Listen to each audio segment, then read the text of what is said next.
여러분 안녕하십니까? CCNN 매거진 굿데이 첫 소식입니다. 2004년 고양시 일산구에 위치한 명성교회 기도실을 분립해서 개척한 명성제일교회가 교회 창립 20주년 기념행사를 마련했습니다. 지난 14일 은혜로 20년, 선교로 20년이란 주제 아래 창립 20주년 기념 부흥성회를 열고 감사와 기쁨을 나눴습니다. 이날 열린 부흥성회는 신광호 목사의 인도로 다드림 중창단과 명성교회 4중창의 찬양이 이어졌고, 설교는 명성교회 원로 김삼환 목사가 주님이 기뻐하시는 교회는 어떤 교회일까라는 제목으로 말씀을 전했습니다. 김삼환 목사는 예수 그리스도를 믿고 만나고 기도하며 영적인 자립을 해야 한다며 어떤 경우에서든지 하나님이 함께 하신다는 걸 믿어야 한다고 강조했습니다. 교회가 어떤 교회가 되어야 되느냐? 예수 그리스도를 믿고 교회 와서 예수님 만나고 기도하면서 영적인 자립을 해야 돼. 영적으로 우뚝 서야 돼. 그래서 나 어디 가든지 어떤 경우에서든지 하나님이 함께 하시는 걸 믿으면 하나님 나를 인도하신다. 예. 한국 로잔 YL젠과 선교한국이 지난 13일 신길교회에서 그렇게 살라고 창조한 거 아니다라는 주제로 제1회 로잔 청년 컨퍼런스를 개최했습니다. 이번 컨퍼런스에서는 로잔 운동 속 청년들의 각성과 참여를 다룬 대구 동신교회 문대원 목사의 주제 강연이 진행됐고, 미셔널 세바시 순서에서는 각자가 받은 복음으로 어떻게 복음을 전할지 고민하는 젊은 리더들과의 소통 시간이 이어졌습니다. 또한 청년들의 눈높이에 맞춘 선교 박람회를 통해 하나님 나라의 소명을 공유하는 단체들과의 만남, 그리고 찬양팀 아이자야 61과 함께하는 뜨거운 찬양과 별단 기도의 시간도 진행됐습니다.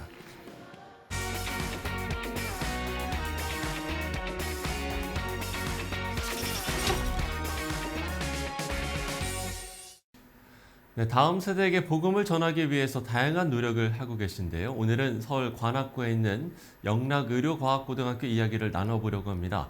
전교생 절반을 교회로 이끄셨다고 하는데요. 영락의료과학고등학교 교목이신 유인선 목사 스튜디오에 오셨습니다. 목사님 안녕하십니까? 안녕하세요. 네. 시청자 여러분들도 전교생 절반이라는 말에 귀가 쫑긋하셨을 것 같은데, 먼저 이와 관련한 이야기부터 해보죠. 네. 제가 학교에서 교회로 커맨고라고 하는 사역을 진행하고 있는데요. 네. 주일에 학생들과 함께 교회로 예배 드리러 가는 사역입니다. 감사하게도 작년 한 해 동안 교회를 함께 다녀온 학생들이 전교생의 절반의 수치를 이룰 수 있었죠. 예. 물론 저 혼자 한 사역은 아니고요. 한 선생님의 비전과 또 열정과 헌신이 함께 어우러져서 이뤄낸 아주 멋진 결과물인 것 같습니다. 물론 이제 많은 분들이 잘 알고 계시겠습니다만, 그래도 이제 혹시 미션 스쿨 아닌가, 여기서도 전도가 필요한가, 이렇게 또 생각하시는 분들도 계실 것 같거든요. 네. 먼저 학교를 소개해야 될 것 같아요. 네. 영락교회 설립자이신 고 한경진 목사님께서 73년 전에 하나님을 공경하고 이웃을 사랑하라 라고 하는 건화기념으로 세우신 학교입니다. 예. 이렇게 기독교 건화기념으로 세워진 사립학교이기에 학교에서 예배를 드리고 또 종교 시간이 있고 성경 수업을 한다는 것이 당연한 일이고 그렇게 진행되고 있는 것 같지만, 법과 제도 속에서 예배와 종교 수업, 이 성경을 가르치는 일이 점점 어려워지고 있는 것이 현실입니다. 예. 감사하게도 저희 학교에는 아직 특별한 일은 없지만 주변의 많은 기독교 학교들은 점점 어려움을 겪고 있고요. 또 이제 내년부터 시행되는 고교학점제를 통해서 이 어려움은 더욱더 가중되고 있는 게 현실입니다. 특히 영락의료과학고등학교는 특성화고등학교입니다. 그래서 네. 학생들이 지원을 하고요. 학교는 그 학생들을 선발해서 학생들과 함께 배움을 잇는 학교임에도 불구하고 기독교 학생의 비율은 10% 밖에 되지 않습니다. 네. 이런 의미에서 학교는 선교지라고 할 수 있는 거죠. 하나님을 공경하고 이웃을 사랑하는 다음 세대 인재 양성을 위해 세워진 학교에 하나님을 알지 못하는 전도 대상자들이 80, 90%가 있다라는 것은 이곳을 선교지라 부를 수 있는 거고요. 또 마땅히 복음이 전파되어야 되는 곳에 복음 전파가 가로막히는 일들이 있다는 것은 하나님께서 그곳에 복음 전파의 사명을 주신 것 아닌가라는 그래서 학교는 선교지이고 전도해야 되는 사명이 있는 곳이다라고 이야기 드리고 싶습니다. 그렇군요.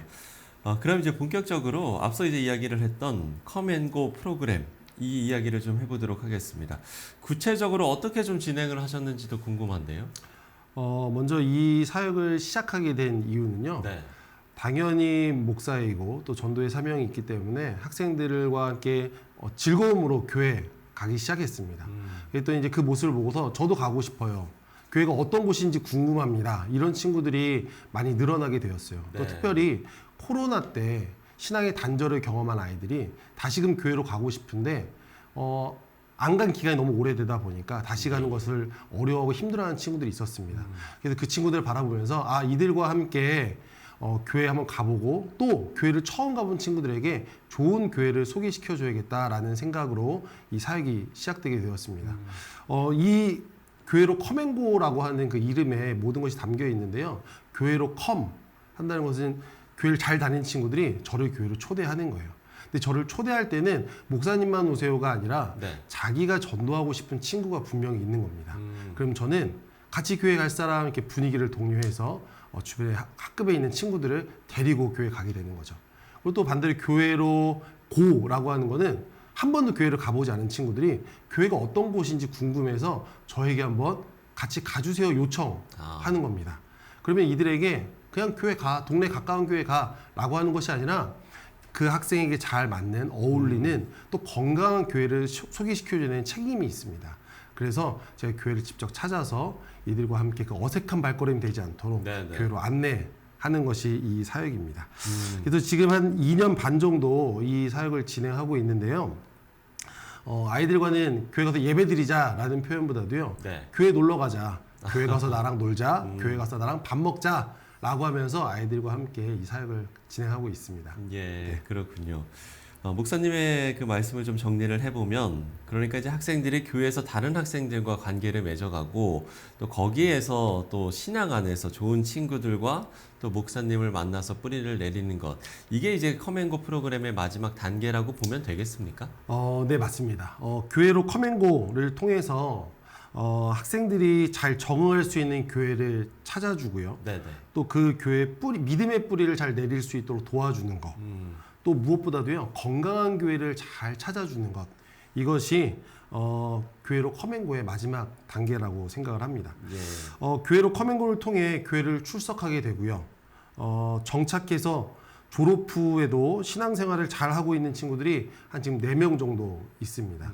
그래서 이 친구들의 소식을 들을 때마다 굉장히 뿌듯하고요. 이 사역에 대한 보람을 느끼고 있습니다. 예. 무엇보다 그러니까 이제 섬기는 사람들의 역할이 상당히 좀 중요할 것 같거든요. 목사님이라든지 선생님이라든지 아니면 먼저 믿는 학생들의 역할이 상당히 좀 중요할 것 같은데요. 어떻습니까? 맞습니다. 정말 중요합니다. 학원 선교의 핵심 일꾼은 교목이 아니라 네. 어찌 보면 기독교사들입니다. 전교생의 절반이라는 엄청난 결과를 만들어낸 이것도 저의 역할보다도요, 한 교사의 역할이 굉장히 컸습니다. 한 선생님이 계십니다. 이 선생님은 학교에 교직으로 오시면서 기도했던 제목이 네. 내가 만나는 학생들과 함께 주일 예배를 드리고 싶다라는 비전을 품고 학교 교사로서의 사역을 지금 감당하고 계신데요. 예. 이 선생님 계속해서 기도하고 계셨다고 해요. 이 아이들을 전도할 수 있도록 하나님 길을 열어주세요. 그렇게 열심히 기도하고 있던 찰나에 제가 교회로 컴앤고라고 하는 사역을 하겠다고 하니 이 선생님은 기도의 응답이다. 정말 열심으로 해야겠다라고 하면서 정말로 헌신된 모습을 보여주셨어요. 매주 한 20-30명이 되는 학생들 다 챙기셔서 네. 교회로 데려가시고요. 함께 예배 드리시고 또 직접 집으로 초대해서 식사도 챙겨주시고 또 간식도 주시면서 이 아이들이 1년 동안에 계속해서 양육해 주셨던 것입니다. 그거에 대한 결과물이 전교생의 절반이라는 그런 결과가 나왔던 것이죠. 지금도 여전히 매주 한 20명의 정도 학생이 그 선생님 따라서 그 교회에 출석하고 있습니다. 네. 사명감이 없다면 절대 하지 못할 일을 맞습니다. 그렇게 하고 계신데요. 물론 이제 그 결실들이 맺어지는 모습들을 보면서 뿌듯하시기도 하겠습니다만 어려운 점도 분명히 있을 것 같거든요. 어떤 점을 좀 이야기를 해주시겠습니까? 하나님들 감당한 시험만 주신다고 하잖아요. 그래서 예, 예. 잘 감당하고 있고 잘 이겨내고 있습니다. 네. 그럼에도 한 가지 이렇게 어려움을 말씀드리면은 참 부끄러운 표현인 것 같지만 학생들은 잘 먹여야 됩니다. 네, 맛있는 거 많이 사주고요. 또 많은 친구들이 오다 보니까 그들에게 많이 베풀어야 됩니다. 네. 그래서 경제적인 부분을 감당하는 것이 어려움이라면 어려움이라 할 수 있을 것 같습니다. 네. 그렇군요. 이렇게 다음 세대를 위한 복음 전도에 많은 분들이 애를 쓰고 계신데 현장은 그래도 좀 희망은 있다 이렇게 좀 느끼고 계십니까? 이번 프로그램을 진행하면서 느낀 점을 이야기해 주신다면요? 희망은 있습니다. 제가 10년 전에 학원 사역에게 도전하면서 네네. 썼던 자기소개서에 한 문구가 있습니다. 그 문구는 학교는 황금어장이다 라는 표현입니다. 네. 10년이 지난 지금도 여전히 학교는 황금어장입니다. 근데 이것을 다음 세대의 선교의 전략의 요충지로 삼았으면 하는 바람이 있습니다. 그리고 우리 지역 많은 교회들이 이 황금어장에 들어와서 좀 많은 그물을 펼치고 또 낚싯대를 좀 내렸으면 어떨까라는 생각을 하게 됩니다. 네. 왜냐하면 굉장히 많은 고기들이 있기 때문입니다. 한번 생각해 보시면 좋을 것 같아요. 교회에서 우리가 학생들을 만나는 시간은 일주일에 하루, 아니 2시간, 3시간 정도 됩니다. 그렇죠. 그런데 학교에서는요, 마음만 먹으면 주 5일 동안 하루에 2-3시간씩 매일 만날 수 있습니다. 이들에게 복음을 전할 수 있는 시간적인 여유가 훨씬 풍성하다라는 것이죠. 그래서 이 황금어장이라는 것을 학교 안에서만 경험하는 것이 아니라 좀 교회들이 알고 학교 안으로 들어와서 이 사역을 같이 감당했으면 좋겠습니다. 또 두 번째로 이 황금어장이라는 표현과 함께 더불어 쓰고 싶은 표현이 하나 있습니다. 네. 그것은 학교 교회라고 하는 표현입니다. 우리가 이제 교회에서 보면은 교회 학교라는 표현을 많이 씁니다. 이것은 교회 안에 학교의 시스템을 가지고 들어와서 우리가 교회 학교를 운영했던 것이죠. 반을 나누고 총무를 세우고 출석부를 마련하고 반별 공부를 하고 했던 거. 어찌 보면은 교회 학교라는 시스템이 한국교회 교육부를 성장시키는 데 큰 몫을 했다고 생각을 합니다. 예. 근데 이제는 조금 생각을 바꿔서 교회 학교가 아닌 학교 교회라는 생각을 좀 해야 될 것 같습니다. 네, 네. 학생들의 주일에 교회로 데려오는 것은 굉장히 어려운 일입니다. 그런데 가만 생각해 보면 학교 안에는 학생들이 늘 있습니다. 그래서 학생들의 교회로 인도하는 것도 바람직하고 우리가 해야 되는 일이지만 이미 학교에 있으니 학교 안에 교회를 세우는 그 일에 우리가 좀 초점을 맞추면 어떨까라는 생각을 합니다. 여기서 말씀드리는 교회라고 하는 것은 한 건물의 교회가 아니라 예배드리는 공동체를 이야기하고 있습니다. 한번 생각해 보시면 대한민국에 주일날 200~300명의 아니면 300명에서 한 600명 정도의 학생들이 모여서 예배드리는 교회가 몇 군데나 있을까요? 많지 않죠. 많지 않죠. 네. 그런데 이 많지 않은 현상들이 기독교 학교에서는 매주 일어나고 있다라는 거예요. 매주 300명, 많게는 500명, 600명의 학생들이 매주 한 자리에 모여서 예배를 드리고 있다라는 것입니다. 그렇네요. 복음을 전할 수 있는 기회가 많이 열려 있다라는 것이죠. 한국 교회가 이 현상을 좀 봤으면 좋겠습니다. 그리고 학교에 있는 아이들 교회로 보내주세요가 아니라 학교가 교회로 들어와서 함께 예배를 섬기겠습니다 라고 해주셨으면 좋겠습니다. 학교에는 교목이 한 명 있습니다. 그 교목 한 명이 200~300명의 또 300에서 500명의 학생들을 돌보고 있는 거예요. 현실적으로 굉장히 어려운 일이죠.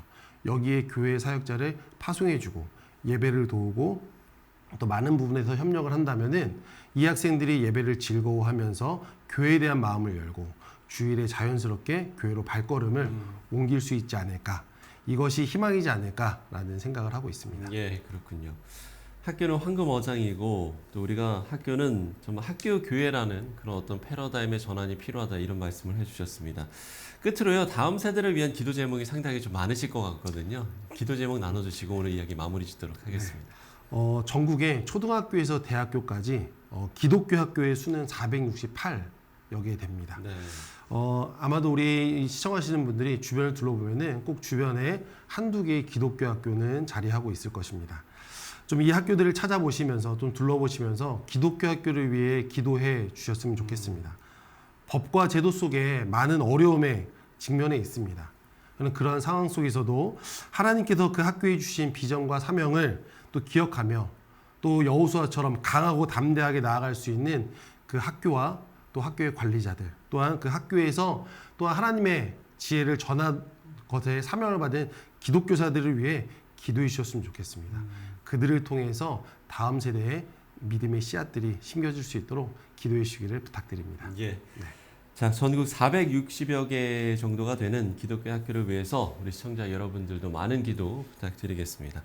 네, 지금까지 영락의료과학고등학교 교목 유인선 목사와 이야기 나눠봤습니다. 목사님, 오늘 말씀 고맙습니다. 감사합니다.